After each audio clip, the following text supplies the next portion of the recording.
The slap echoed across Dust Creek like a gunshot, sharp enough to stop Cole McKenzie in his tracks. The desert sun burned through the dusty window of Blackwood's general store, and Cole saw it happen clear as day. A man's hand struck a young woman across the face with the same ease a rancher swatted a fly. Her head jerked to the side, but she did not cry. She simply straightened her shoulders, held her chin high, and met cruelty with a silence that carried more dignity than most men ever earned. Cole's weathered fingers slid toward the handle of his Colt .45 before he even realized he was moving. 5 years of hunting dangerous men had taught him to mind his own business, but something about the girl's calm strength felt familiar in a way that twisted painfully in his chest. It reminded him of someone he had already failed, someone he could never save now. Their eyes met through the glass. Her dark gaze held pride, pain, and 3 long years of suffering buried deep beneath quiet courage. In that single moment, Cole understood that walking away was no longer an option. Whether he wanted it or not, his trail had just crossed hers, and nothing would ever be the same. Cole McKenzie had not believed in second chances for a long time. At 42, his face carried the map of every hard mile since that terrible September night in Tombstone. 1 dead rustler, 1 long ride home, 1 house burned to the ground, Sarah and little Emma gone before he could even pull them from the ashes. Now he drifted from town to town, earning a living with fast hands and a reputation built on broken justice. Folks called him Fast Draw McKenzie, a name that opened doors in the day and closed hearts at night. He had come to Dust Creek chasing a $200 bounty on a rustler named Joaquin Morales. But the sound of that slap pushed every thought of bounty hunting from his mind. Inside the store, Ka Whispering Wind crouched on the floor, picking up shards from a broken whiskey bottle. She moved the way someone moves when they have learned that even a small mistake can cost them blood. At 19, she carried her Apache heritage with quiet honor, though her years under Silas Blackwood had carved tired shadows beneath her eyes. Her lip was bleeding. Her hands trembled. Her spirit did not. Blackwood hovered over her like a storm cloud. "Clumsy half-breed," he growled. "That bottle cost me $2. $2 you'll pay off at 50 cents a week." Ka did not answer. She reached for another piece of glass, the turquoise necklace at her throat catching the sun. It was the last thing her mother had ever given her. Cole pushed the door open. The bell chimed, and Blackwood turned with a sneer that froze halfway across his face when he saw the man filling the doorway. Cole stood tall, calm, and dangerous, in the quiet way only experienced men could be. His gray eyes swept the room, taking in every detail. The raised hand, the girl's shaking fingers, the fear that hung in the air like dust. "Problem here, mister?" Cole asked. Blackwood scoffed. "Just teaching my workers some manners." Cole's eyes returned to Ka. She stared back, her face bruised but her spirit unbroken. He saw courage flickering beneath the pain, like an ember waiting for wind. That evening, Cole sat in the dusty Rose Saloon, nursing a whiskey that tasted like regret. The whole town knew what Blackwood did to the girl, yet no one dared interfere. Sheriff Dawkins was in Blackwood's pocket. The town council was too afraid to cross a man with deep money and deeper connections. It was Martha Williams, the widow who ran the boarding house, who finally approached him. She eased into the chair across from him with a soft sigh. "You're thinking about that girl," she said. "I know that look. My husband used to wear it when he was about to do something brave enough to get him killed." Cole's jaw tightened. "Seems like someone should do something. Silas Blackwood owns half this town," Martha warned, "and the sheriff. And anyone with a spine too soft to stand up straight." "Why has no one helped her?" Cole asked. Martha's eyes softened with shame. "Because she's Apache. Because she's poor. Because this town turns a blind eye when the person suffering doesn't look like them. But she's a good girl. Too good for the life she's been given." Cole lay awake that night, the thin boarding house mattress creaking beneath him. He could not forget the look in Ka's eyes. Pain, yes, but something else too. Hope. The kind he hadn't seen in years. hope for a life better than being beaten behind dusty store windows. At dawn, he headed into the hills, searching for Joaquin Morales. A drunk cowhand had mentioned seeing the rustler camping near Blackwood's back property. Cole found Morales easily enough, but what he found behind the store owner's land chilled him deeper than the night wind. Blackwood wasn't just cruel. He was working with cattle thieves, hiding rustlers on his land and profiting from stolen herds. The man beating Ka was the same man feeding corruption through the veins of the whole town. Meanwhile, in the small room above the store, Ka tended her bruises alone. She touched her turquoise necklace and whispered a prayer her mother had taught her long ago. A prayer for strength, a prayer for freedom. Then she looked out the window and saw Cole McKenzie walking toward town with the steady stride of a man who had finally made his choice. And whatever choice he had made was about to change both of their lives. High noon burned bright over Dust Creek when Cole McKenzie stepped into Blackwood's store for the second time, but this time he did not come as a customer. He came with purpose. He came with a rustler tied over his horse, proof that he had finished the job he came to town for, and he came ready to finish something else that had been building from the moment he saw Ka Whispering Wind take a beating she didn't deserve. Ka stood behind the counter, stocking shelves with careful, practiced movements. Her hands trembled, but her face stayed calm as she watched Cole walk in. She had seen men like Blackwood all her life. She had never seen a man like Cole. Cole nodded once, then looked at Blackwood. "I hear you've got a worker who owes you a debt," he said, his voice steady and cold. "What's it to you?" Blackwood snapped. "I'm buying her contract. Name your price." Ka froze. The entire store seemed to freeze with her. Blackwood puffed out his chest, trying to look bigger than he felt. "She ain't for sale." Cole took one slow step forward. "Everything's for sale. The question is whether you want cash or lead." People gathered outside, pressing to the windows for a better look. Dust Creek had a way of ignoring injustice, but it never ignored a good fight. $300, Blackwood said loudly, "and damages for disrupting my business." Cole pulled a folded paper from his vest. "Sheriff Dawkins told me last night that debt bondage was outlawed in this territory years ago, which means your contract isn't worth anything." Blackwood's face darkened. "You don't know who you're messing with, stranger." Cole McKenzie. The name dropped into the room like a stone into a still pond. A few onlookers backed away from the window. Everyone in the territory knew that name. Before Blackwood could reach for his pistol, Cole already had his Colt pressed against the man's forehead. The room went silent except for Ka's quick breathing. "I wouldn't," Cole said. "I already sent word to the U.S. Marshal about your cattle operation." You make one wrong move, and they won't need a trial." Then Ka stepped forward. She moved with the smooth grace of wind over stone. She carried a thin-bladed Apache knife in her hand, the kind a woman kept hidden until she had no choice left. "I don't need anyone to buy my freedom," she said. "I was never his property." Blackwood stepped back, fear flickering in his eyes. "This ends now," Cole said. "The girl walks free and gets her wages for the last 3 years." 2 hours later, Dust Creek watched something it had never seen before. Ka Whispering Wind riding out of town on a gentle mare, and Silas Blackwood standing on his porch with anger boiling in his face while the sheriff pretended this was justice he had intended all along. Ka rode in silence beside Cole as the town disappeared behind them. The desert stretched wide ahead, open and endless. Still, she kept her guard up. She had known too many men who offered help with one hand and took something with the other. "You didn't have to do that," she said quietly. "Yes, I did." Cole answered.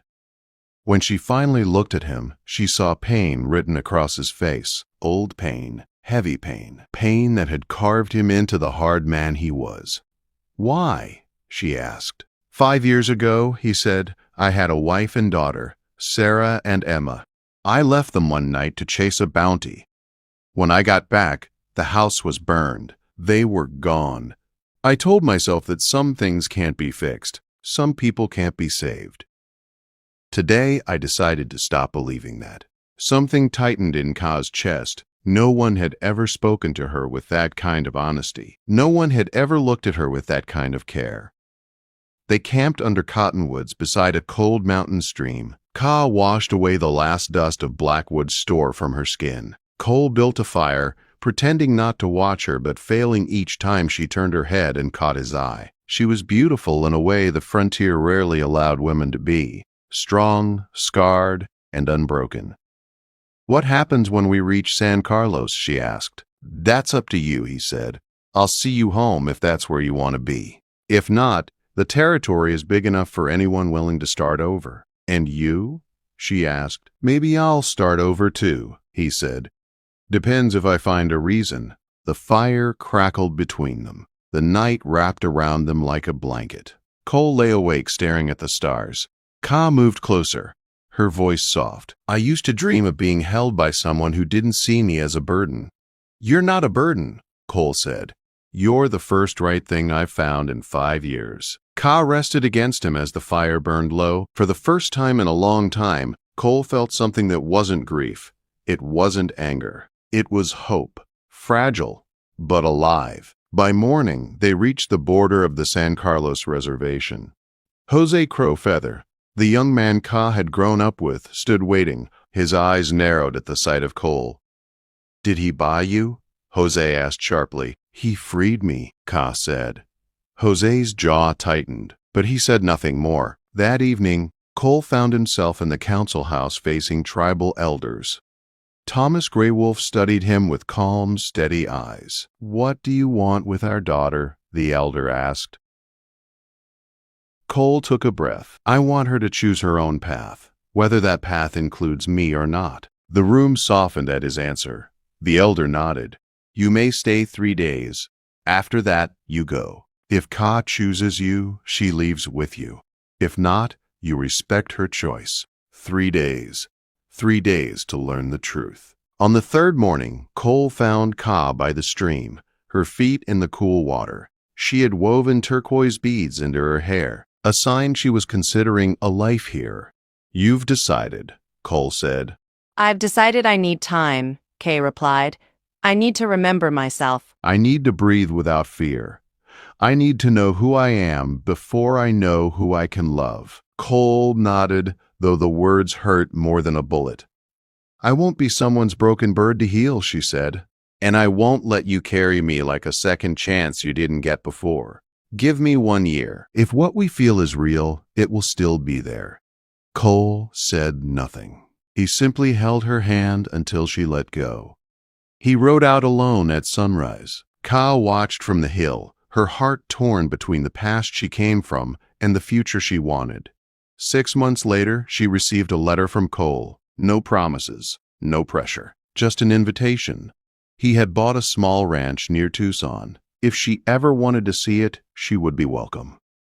Ka folded the letter and placed it beside her mother's necklace. Spring wind brushed across her face. Somewhere deep inside, a choice began to take shape. Winter passed gently over the Arizona desert, leaving behind clear blue skies and warm days that made the land feel alive again. Ka, whispering wind, spent that time relearning the pieces of herself that had been buried under 3 years of fear. She helped tribal women gather herbs in the hills. She taught children the old stories her mother once whispered to her. She walked the riverbanks at dawn, letting the water wash away memories she no longer needed to carry. But even as she healed, one truth stayed close to her heart. Cole McKenzie had walked away without asking anything from her. He had given her freedom without strings. That kind of respect was rare in the world she had known. Each month, she placed his single letter back into her leather pouch with her most treasured belongings. She never opened it again, but she felt its weight every time she carried it. A reminder, a promise, a question she was not yet ready to answer. 1 year later, on a warm spring morning, Ka stood on the hill, overlooking the reservation. She closed her eyes as a soft breeze lifted the strands of her dark hair. The wind felt different today. It carried direction. It carried courage. She saddled her mare, gathered her few belongings, and whispered a quiet goodbye to the land that had shaped her. It was time. The ride to Tucson took days, but Ka felt lighter with each mile. The The farther she rode, the more she remembered the man who had stood between her and danger without asking for anything in return. A man who had carried grief but still chose to protect someone else. A man who gave her the space she needed, even when it cost him. Just past sundown on the 6th day, she reached a small valley where the fading light painted the world in shades of gold and soft blue. Below her, nestled against the foothills, stood a modest ranch with a wooden corral and a house that looked new but worn in all the right places. Smoke curled from the chimney. Horses grazed lazily beside the fence line. Cole McKenzie stepped out onto the porch at the sound of approaching hooves. For a moment, neither of them moved. Cole looked older, but not in the tired, hollow way she remembered. His shoulders were steadier. His eyes carried less weight.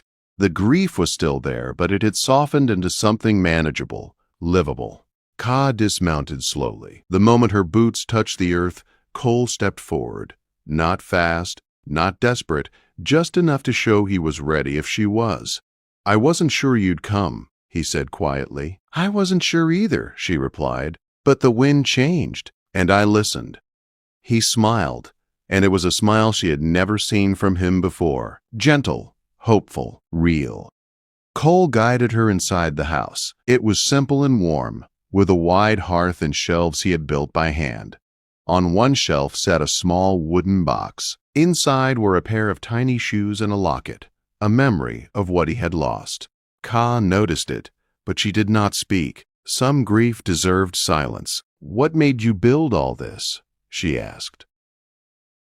Cole looked out the window toward the corral. "I wanted a place that felt worth staying in, a place someone like you could walk into without fear." "And what if I chose not to come?" she asked.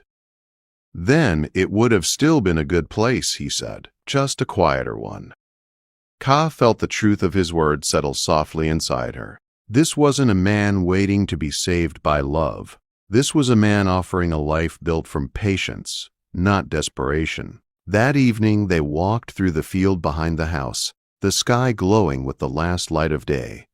A warm breeze carried the scent of sage and fresh earth. Cole walked beside her, close enough to feel, far enough to respect.